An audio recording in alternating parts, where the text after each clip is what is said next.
Dans Genèse 12 au verset 3, l'Éternel envoya Abraham dans un territoire qu'il ne connaissait pas, mais qu'il promit à lui et à sa descendance.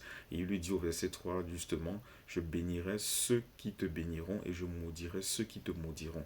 Cela fut confirmé de façon prophétique plus tard par Isaac en bénissant Jacob lorsqu'il lui dit dans Genèse 27 au verset 29, béni soit quiconque te bénira et maudit soit quiconque te maudira.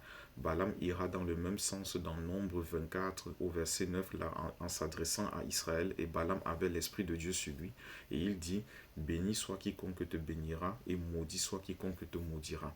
Dans le Nouveau Testament, dans le livre de Matthieu, on voit le Seigneur Jésus dans son enseignement communément appelé le sermon sur la montagne.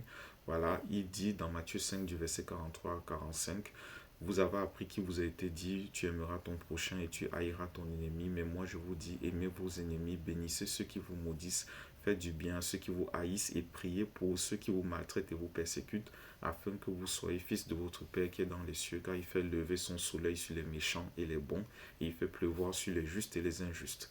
Y a-t-il de la contradiction entre ce que le Seigneur a dit dans l'Ancien Testament et ce qu'il dit dans le Nouveau Testament, en sous sa forme humaine dans la personne de Jésus? Non du tout.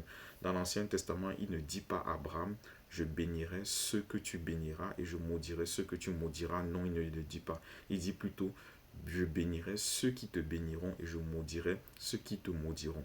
Notre responsabilité, comme Pierre qui a cheminé spirituellement et physiquement avec le Seigneur, nous le dit en fait dans 1 Pierre 3 au verset 9, c'est de ne point rendre mal pour mal, ni injure pour injure. Pierre dit, bénissez au contraire, car c'est ce à quoi vous avez été appelés, afin d'hériter la bénédiction.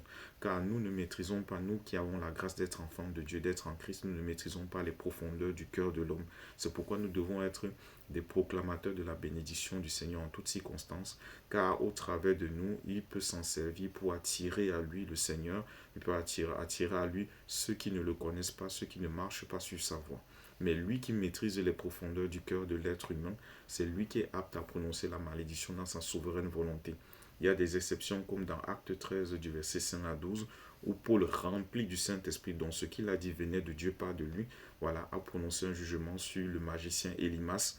Voilà un jugement qui a permis en fait de consolider la foi du proconsul, que c'est juste pour lui ce qui écoutait l'enseignement, voilà le discours de Paul en fait qui lui annonçait l'évangile. Ça, ce sont des exceptions, mais la norme en fait pour nous qui sommes enfants de Dieu, c'est d'être des vecteurs par le Saint-Esprit de la bénédiction, manifestant l'amour de Dieu. C'est ce que je veux partager avec vous aujourd'hui. Fidèlement en Christ, je vous salue.